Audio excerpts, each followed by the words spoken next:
Hello, and welcome to Shrink, the podcast for the mind. I'm Philippe and I talk to the people who want to have a better understanding of their issues with weight and body image. Welcome back to the podcast. Today, I want to talk about something that many parents worry about, but very few feel comfortable discussing openly. What do you do when you feel like your child is overweight? Do you intervene? Do you put them on a diet? Do you control their food? Do you say nothing and hope it changes with time? Do you risk damaging their self-esteem if you bring it up? Or do you risk ignoring something important if you don't? I feel like it's such a difficult subject because it touches on love, the love that we have for our children, fear, protection, guilt, shame, health, of course, appearance, identity, so many things, and often our own history with food and body image. Yeah, it's not only about them, of course, it's something about us.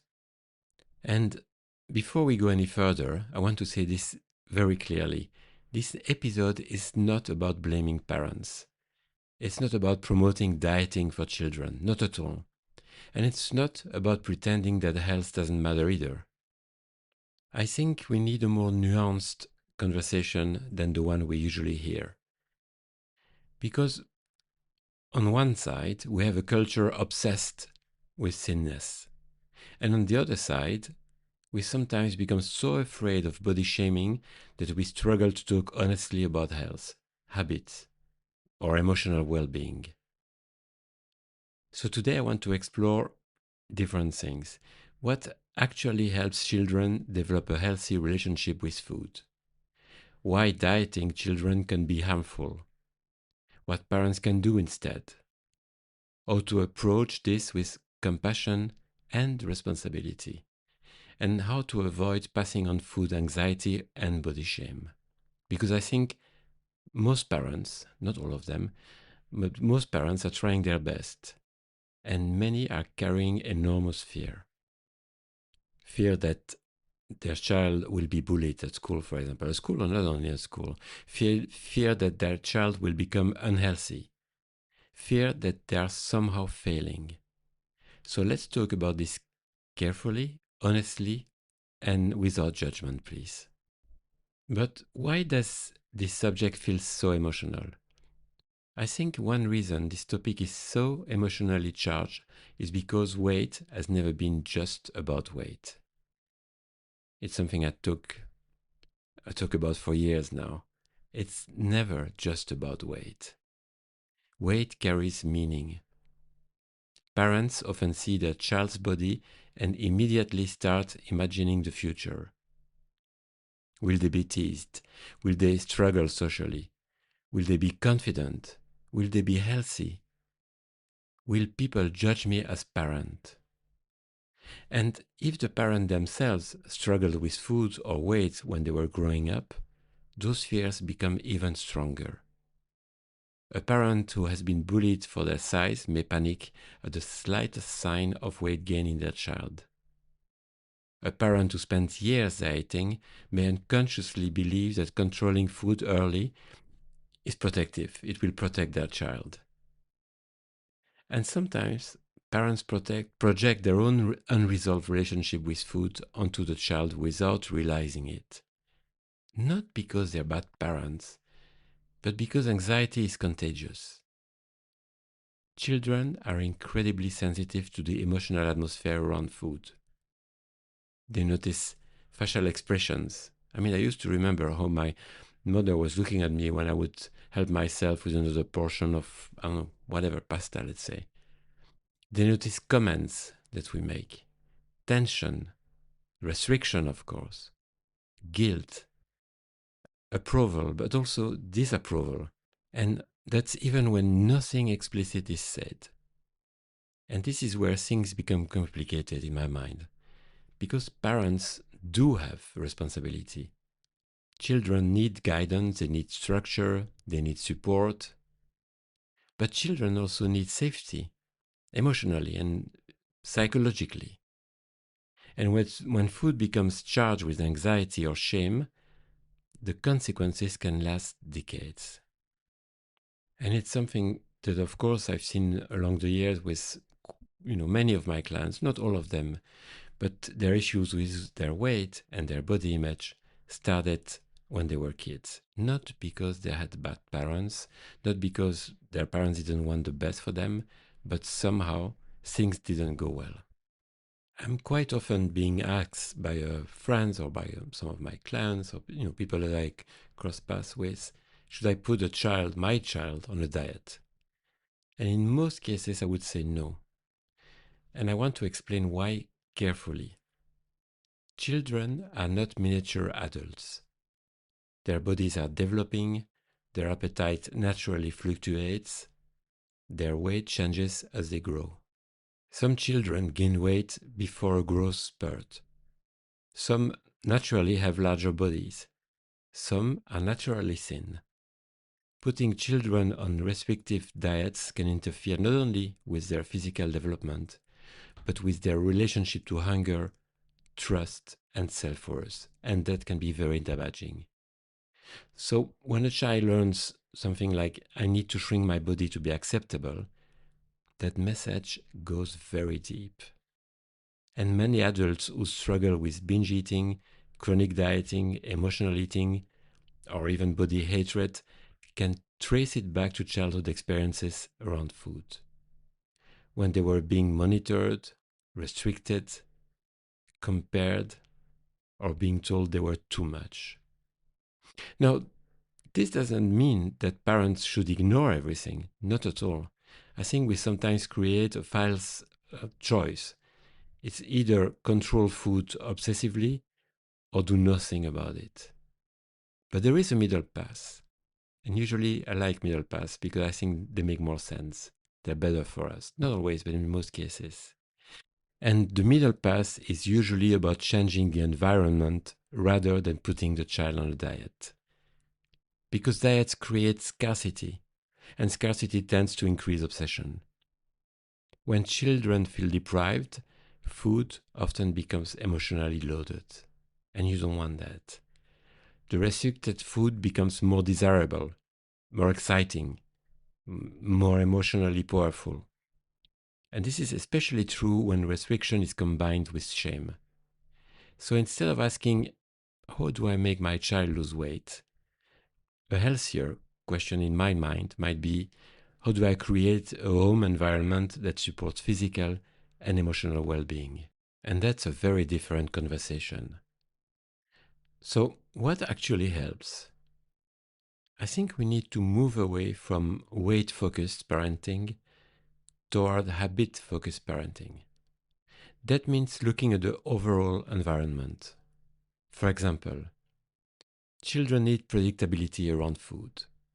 Regular meals and snacks help regulate appetite and reduce chaotic eating. Constant grazing, emotional snacking, or unrestricted access to ultra-processed foods all day can dysregulate hunger cues. Structure matters, but structure is not control, it's different. Structure says meals happen regularly. Control says you cannot trust yourself around food. Those are not the same thing. I also strongly believe that we should avoid moralizing food. One of the biggest mistakes we make is labeling foods as good or bad. Because children then start feeling, if I eat bad food, I'm bad. Food becomes moral. And guilt enters the picture. And guilt is so toxic. Instead, we can talk about food more neutrally. Some foods help us feel more energized and strong. Some foods are fun foods. Some foods fill us for longer. Some foods don't. If I'm having some crisp, well, I enjoy it. I think it's good, but I know that it doesn't fill me. It doesn't fill me for long anyway. I won't feel more energized or strong. But all foods can exist without shame. I believe in looking at emotional eating gently. Because sometimes food becomes comfort, especially in children who are anxious, lonely, stressed, bullied, or emotionally overwhelmed. And I think parents often panic when they notice emotional eating. But emotional eating itself is not abnormal. Adults do it too. Most of us do it. I do it sometimes. The question is, does the child have other ways to regulate emotions as well? Can emotions be talked about in the family? Can stress be expressed? Can comfort come from connection, movement, play, affection, creativity, rest? Sometimes the food is not the problem. The food is a coping mechanism. And when I say sometimes, I think it's quite often like that. We should model the relationship with food we want our children to have. This part is huge. Children learn far more from what we do than what we say. I really believe that. If a parent constantly diets, criticizes their body, talks obsessively about calories, calls themselves disgusting, or have this deep fear of weight gain, well, children absorb that, even if the parent never comments on the child's body directly. So sometimes helping the child starts with healing our own relationship with food. And I say this compassionately because many parents were never taught this themselves. Another way to help our children if we feel like they're overweight is to encourage movement without making it a punishment. Movements should not be, well, you need to exercise because your body is wrong. Movement should be connected to joy, strength, play, confidence, energy, mental health. Children naturally love movement when it's not associated with shame. And unfortunately, many children in larger bodies stop moving because movement becomes humiliating. They were teased. They were picked. They were picked last. They were made to feel exposed. So we need to reconnect movement with pleasure, fun, and freedom. Yes, fun as well. Now, after saying all this, I don't want to swing to the opposite extreme and imply that parents should ignore everything. That's not what I mean, of course. So when should parents be concerned? Sometimes changes in eating or weight are signals worth paying attention to. For example, rapid weight changes, emotional distress around food, or binge eating behaviors, severe inactivity, persistent fatigue, isolation, compulsive eating, sneaking food, intense body shame. I don't know, there are so many different signs, but I think we should pay attention to them. But even then, the goal should not be punishment or panic. It should be curiosity. What's happening here? What does this child need? And importantly, is this really about food? Or is food expressing something else? Children do not develop in a vacuum. Vacuum. I don't know how to pronounce this word. Vacuum. Stress, divorce, bullying, loneliness, neurodiversity, anxiety, social media, family tension, sleep deprivation, all of these, of course, affect eating and body regulations. And sometimes the most supportive thing a parent can do is not tighten control, but increase connection. I think many adults underestimate how deeply children remember comments about their bodies. The damage of body shame is immense. People think, I'm just motivating them, I'm helping them, I'm being honest. But shame rarely creates sustainable well being. More often, it creates secrecy, self hatred, and disconnection from the body.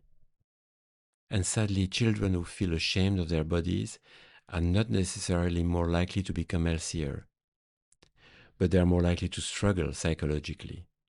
And this is where parents need enormous compassion for themselves too, because many parents repeat what has been done to them. They grew up in homes where bodies were criticized constantly, or even not constantly, but it was there somehow. Where dieting was normalized, let's say. Where thinness meant worthiness, value. You were, valued according to your body shape. So they may genuinely believe that they're helping. But nowadays, we know much more about the psychological impacts of weight stigma. And we can choose differently. Not perfectly, but differently. I think ultimately, children need several things at the same time. They need guidance, they need boundaries, they need nourishment, they need emotional safety, they need acceptance, and they need adults who are paying attention. But paying attention is not the same as policing. A child should feel two things. My body is not a problem to solve, and at the same time, my parents care about my well-being. Those two things can coexist. And I think the healthiest approach usually looks less like how do I make my child thinner, and more like how do I help my child feel connected to themselves, their hunger, their emotions, their body, and their well-being. That's a much more humane question. So, if you are a parent worrying about your child's weight, I hope this episode reassures you that you do not need to choose between neglect and control. There is another path, a path that involves structure without rigidity, guidance without shame, responsibility without panic, and care without obsession. And maybe most importantly, a willingness to look at the emotional atmosphere around food in the home. Children remember how food felt emotionally far more than they remember nutritional advice. They remember whether they felt safe, judged, controlled, accepted, seen. And none of us will do this perfectly. Parenting is incredibly difficult. We'll bring our own histories, fears, and insecurities into it. But awareness changes things.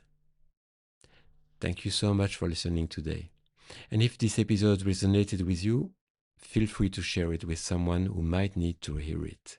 I'll see you next time. Bye bye.